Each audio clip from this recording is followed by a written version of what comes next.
Numéro 3. Number 3, C-14. Honourable Senators, the stated aim of Bill C-14 is to protect people from crime. All available evidence makes clear, however, that what this bill proposes, sweeping changes to make bail less accessible, make sentences more harsh, and treat youth more like adults in the criminal legal system, will not only fail to meet this goal, but it will actually make communities less safe. Jails are already full to overflowing with people who have been failed and left behind by every other system. Indigenous and Black folks, youth, those who are poor, homeless, dealing with addictions and disabling mental health issues. Bill C-14 proposes to incarcerate more of those most marginalized and easiest to catch for longer, both before and after they have been tried, and to drain more scarce resources to pay the costs of incarceration instead of allowing us to invest collectively in building up the safer and healthier communities that all deserve. The Senate has a crucial role to play in reviewing Bill C-14, as, like too many bills of late, it received little study in the other place. Only 3 committee hearings and no testimony from those experienced by its promise of mass incarceration. Bill C-14 is supposed to be about addressing crime, including car thefts, retail thefts, breaking and entering, and violence.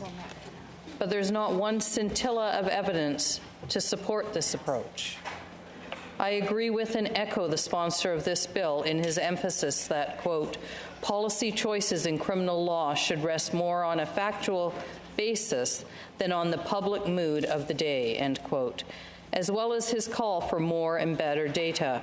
And, as Senator Pupatello reminded us last night, quote, we should be insisting on data.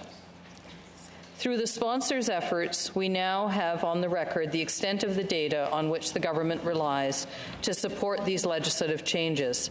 Data from Statistics Canada regarding crime rates. This data indicates that, contrary to the discussions around Bill C-14 that have fed off and fueled Canadians' fears about safety in their homes and communities, crime, in general, is decreasing. What is still crucially missing, however, is the evidence regarding what impact Bill C-14 will have on these crime rates and what concrete improvements the government expects as a result. Bill C-14 marks the 3rd time in 7 years that senators have been asked to pass ever more restrictive bail legislation. Despite our requests for more and disaggregated data, why have none documenting the impact of Bill C-75 nor Bill C-48 been collected and studied? Why are we not only doubling, even tripling down on these same approaches, which, if the rhetoric about spiraling crime rates is to be believed, have clearly not worked? Dr. Anthony Dube, a criminology expert and former chair of a ministerial advisory body on legislative implementation, notes, and I quote, in most areas of life, whether it be medicine, finance, the environment, when one is trying to develop policy to improve the situation or to fix something, one normally starts with an attempt to understand exactly what the problem is one is trying to fix. In the criminal justice, however, this starting point often seems to be skipped, end quote. Howard Sapers, another former ministerial advisor, correctional investigator, and current director of the Canadian Civil Liberties Association, stresses that, quote, people in Canada deserve to be safe, but they do not need to be made afraid first. Governments need to stick to the facts when proposing new ways to deny people their charter rights. It is time to separate fear from fact, end quote. In the absence of robust data, we are left with an information bias. If someone commits violence while on bail, we hear about it in the news, on social media, in this and the other place. We do not hear about the vast majority of people who are released on bail successfully and the exponential growth in the number of people who are jailed unjustly when they could be safely in the community. So what does the data tell us about bail? First, despite political promises, while it is not clear whom Bill C-14 will actually benefit, we know whom it will disproportionately punish. The government's own GBA Plus analysis acknowledges, quote, the negative differential impacts on Indigenous, Black, and other marginalized communities, end quote. AFN National Chief Cindy Woodhouse-Nepenak has told us in no uncertain terms, quote, the proposed reforms would in practice punish our people for being poor, homeless, or in crisis, situations often rooted in colonial policies. We all want greater security, but we will not achieve it through punitive reforms that cause further harm. True safety comes from investing in community-led solutions, end quote. Bill C-14 broadens the use of pretrial detention without the fair and public hearing to which they are entitled by the Charter before a sanction can be imposed. Pretrial detention is supposed to be a last resort where no other alternatives exist to address risks of a person not showing up for trial, or of harm, or of loss of public confidence. And there are alternatives, colleagues. Instead, discussions of Bill C-14 have adopted a punitive focus on types of charges, things people are alleged to have done. The bill expands the charges in situations for which a reverse onus applies, whereby, instead of the Crown having to convince a judge to take the extraordinary step of imprisoning someone without a trial, jail is made the norm unless a person can convince a judge they should be released. Those who cannot make this case are disproportionately affected by social and economic inequality. Those whose families do not have a spare room for them or bail, cannot take the time off work to attend court dates, or cannot pledge a significant amount of money as a surety. Bill C-14 will also prevent those with criminal records from acting as sureties, further perpetuating intergenerational trauma and discrimination in families and communities that have already experienced mass incarceration. For Indigenous people in the prairie provinces, this means as many as 90% of the Indigenous men will be unable to assist even their immediate family members in this manner. In 1990, Mr. Justice Causey found that by the age of 30, 90% of Indigenous men had criminal records. Second, crime that does not occur can hardly be blamed on lax bail policies. As Dr. Dube notes, Canada is already too comfortable detaining large numbers of accused persons prior to trial. Today, some 20,000 people in Canada are in pretrial detention. 20,000, colleagues. That represents 4 out of 5, or 80% of Canadians in provincial and territorial jails. That is an increase from an already shocking 67% in just 2019. That is more than the total number of people, i.e. 14,000, currently serving federal prison sentences. Court delays mean that people spend months and years awaiting trial in inhumane and overcrowded conditions, including triple bunking, inadequate health care, and even more prevalent lockdowns and segregation. I have spoken previously about the mass retributive violence that guards inflicted on prisoners at the direction of the administration at Maplehurst Jail in December 2023, for example. Contrary to the claims of correctional authorities, sadly, such incidents are not outliers. Judges have repeatedly described conditions within jails as, I quote, disheartening, if not appalling, deeply concerning, punitive and cruel, wholly unacceptable, and consistently failing to meet minimum standards established by the United Nations, end quote. Sorry, that was a series of quotes. Nobody, whether pretrial or sentence, should be subjected to such human rights and charter violations. For too many, the quickest way to get out of these inhumane conditions is to plead guilty. Plead guilty, even when you have a defense. The pressure to do so is ratcheted up by mandatory minimum penalties. Even a matter of days in pretrial detention can mean that people lose jobs, housing, placements, and especially for single moms, their children, through child welfare apprehensions. When people eventually return to community, even if they are not found guilty, too many find themselves homeless, without a way to earn income, further isolated and marginalized, at infinitely greater risk of being exploited, criminalized, and thrown back in jail. Dr. Doob summarizes the evidence as follows, and I quote, "It is almost certain that crime is increased, not decreased, by laws and procedures that increase the likelihood of pretrial detention. Simply put, unnecessary pretrial detention increases crime," end quote. Despite all available data indicating that harsher sentences do not, in fact, deter crime, Bill C-14 encourages harsher sentences. Indeed, in a brief to the House Committee, a former senior bureaucrat indicated that in previous decades, Justice and Solicitor General staff sought to remove references to deterrence in the criminal code, given that they reflected outdated research. But, and here's the kicker, colleagues, they were precluded from doing so for political reasons.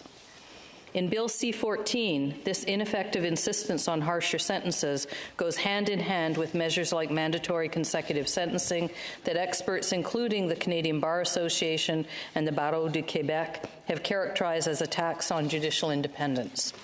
Besides eroding judicial independence, besides feeding authoritarian-style narratives that those best placed to determine fit and fair sentences are dangerously overstepping their boundaries by simply doing what the law requires of them, what do these mandatory and reverse onus measures in Bill C-14 achieve? Bill C-14 will increase the number of bail hearings, exacerbating existing crises of delay and lack of resources within the court system. It will also mean more time spent in prison, both before and after convictions, when provincial jails in Ontario are at 123% capacity right now. The lack of data from the government means that we do not know how many additional bail hearings may result or how many additional people may be incarcerated. Keeping one person incarcerated pre-trial for 1 year costs some $118,000 per year. At a time when resources are scarce and when Bill C-16 asks us to accept measures to address court delays that endanger charter-protected rights to timely trials, we must ask why we are pursuing such costly and unproven, except as ineffective, measures which are destined to fail to achieve the public safety outcomes they promise. So what can we do instead? Research does exist that demonstrates that ensuring access to adequate health, housing, economic and social programming and supports do deter and prevent crime. One example was the Manitoba Mincome Project, which saw investment in a guaranteed livable income alone resulted in reduced victimization and crime by 17.5%. As the Minister of Justice himself has emphasized, and I quote, "If we make the investments before violence happens, rather than focus exclusively on penalizing people after the crime has taken place, my view is that in the long term, Canada can become a much safer place," end quote. If we want to improve public safety, we owe it to Canadians to do so in an effective, evidence-based manner. Colleagues, this is a case of the emperor having no clothes. It is our responsibility to push back. Bill C-14 will not prevent nor meaningfully address crime. We have a responsibility to not waste taxpayers' dollars in the name of performative legislation. We have a responsibility to not baselessly condemn people, especially Indigenous peoples, Black Canadians, youth, people who are unhoused, dealing with mental health and addiction issues, to prison and mass incarceration for the sake of appearing tough on crime. Let's fulfill our responsibilities and advocate the investments needed to build up communities, support and empower people, instead of leaving them behind. This is how we will meaningfully enhance public safety. Miigwech, colleagues, merci. Thank you. Senator Simons, would you like to ask a question? I would like to ask a question. Okay. Senator Pate, something I wasn't able to touch on my speech last night was the impact of pretrial incarceration on the eventual sentence. And I wondered if you could explain what happens when somebody has been remanded for months and years before trial, and what impact that has, if they are found guilty, on their post-trial sentence.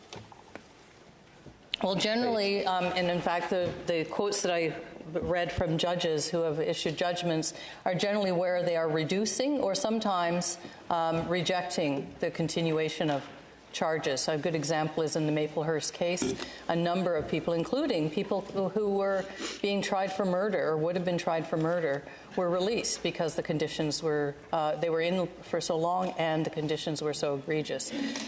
Generally, it gets taken into account at the time of sentencing if they are convicted. What also happens, though, and I did mention, is exponentially the rates of guilty pleas goes up and the numbers of wrongful convictions increases. You're familiar with the report that a number of us were part of, the 12 Indigenous women. Those are all women who were in those kinds of situations. Jamie Gladue, that we named Section 718(2)(e) after, as I've spoken about in this chamber, was one of those individuals. Had a defense of self-defense and defense of other, but was offered a plea deal or the option of staying in jail longer. And not surprisingly, most lawyers, especially if you're talking about an Indigenous or a Black woman, or man for that matter, but particularly where the intersections of racism happen, will often encourage their client to take a guilty plea because they can't guarantee they'll get a fair trial. Yeah. Senator McPhedran. Thank you very much, Your Honor. Senator Pate, would you take a question? Thank you. You and I arrived in this place in 2016, and it's now 2026. And you have among the most expertise of anyone I've ever encountered on issues such as what we're dealing with in this bill. So my question is this: are you aware of any research, credible research, peer-reviewed, traceable sources, etc., that supports the basic premise of this bill? Are you aware of any research that shows that this is an effective way for society to deal with these issues? Senator Pate. Sadly, no, there isn't. And in fact, the government itself in 2016 was moving away from this. In fact, it's not even in the youth justice legislation up until perhaps we'll start to see it now, because the presumption was that if deterrence doesn't work unless you know what's going to happen, there's a certainty of being caught, and so it had been largely discredited even by the government's own research. And so that's one of the challenges, is we've been asking for data. It's why I quoted some of our colleagues about the need for data, because in fact, when we go, the provinces have been being asked to provide this data, and the last time that I was asked to comment on some of these sorts of issues, bail issues, more than half of the jurisdictions have not provided the data to Stats Canada. So the fact that they then come asking for these kinds of measures, the premiers and the heads of our provincial and territorial governments, is indicative, I think, that it's a perception that unfortunately, as government officials, we have an obligation to educate people and do the work that will actually address the issues. Of course, there's real issues in the community about safety. There's real issues about crime. But pretending that what we're doing is going to solve it is just that, pretending. Thank you. Senator supplementary? A supplementary? Yes, and I have to Senatrice Clément as a question. There's 1 minute and 18 seconds left. So, yep. Senatrice Clément. Thank you. You'll take a question, Senator Pate. I want to ask you about car theft, and you just finished by saying, communities want to feel safe. And so I've had some preliminary conversations about C-14 and about safety. Well, my car was stolen January 4th of this year. And I watched the video of that theft. 3 very young people in hoodies. It took them longer to brush the snow off my car than to actually get into my car with a laptop, and drove off. And I felt anger. I worked hard for that car, and I understood some of the angst and the struggle we have around this. But then I thought, okay, is C-14 going to address that? Because that's what we're kind of being told, right? That the Canadians will feel safer, that this will address certain issues. So if you could speak to that. I mean, are those 3 young people the problem? It just felt weird watching that video, and feeling conflicted about, the car theft. Well, you maybe remember when we were dealing in a budget bill previously with car theft, car companies came before our legal committee and acknowledged that, in fact, there are other measures they could be taking. Are you asking for more time to answer that question? If it's the will of the chamber. Is leave granted? Yes. Yes. Go ahead, Senator Pate. And the car companies indicated that there were other measures they could take that would, immediately end or interfere with the ignition. We know that, in fact, and I suspect when you reported your car stolen, you may have had the car company that you bought the car from offer to get you another car. There certainly isn't an incentive for car companies to put in different measures, which would be far more effective in addressing car theft than what these measures are. In addition, we know that it's not, we're saying, of course, I want to deal with organized crime. I want to see us go after the significant players who are the puppeteers. But actually, who gets caught are the very type of young people that you just described. People recruit young people. They go to schools. They go to, sometimes they go to shelters. Sometimes they go to places where people are getting their social assistance checks. And they recruit people and offer money to do things when there are people who have very little. Now they're even going to some of the encampments and offering options for people. So we have a huge problem with these kinds of measures encouraging enforcement, but only of those who are easiest to catch. If we really want to address this, we would insist that the car companies put in these kinds of measures. We would insist that when we see a group of 3 young people, that in fact we look for who's paying them, who's organizing that ring of 3 people. So I'm not suggesting in any way there aren't issues, but the fact that we're coming at them by pulling together what will predominantly be racialized young people, in the case of car theft, what will predominantly also in the case of some of the other kinds of theft be those who are the easiest to catch and those who are least privileged, those who are when some of the reserves that I've been to where people talk about there's only 2 ways to make money, sell your body or sell drugs. Like, that's hideous. We have to be addressing the root issues and the fact that people have inadequate supports, inadequate income, don't have places to live, and are struggling to survive. Again, don't hear me as excusing any of these or saying there aren't issues, but the fact that we're coming at it from a way that will just fill up our jails instead of addressing who's actually engineering some of this and who benefits. We should always follow the money. Who benefits from these kinds of approaches? And it certainly isn't those who are likely to be picked up in this case.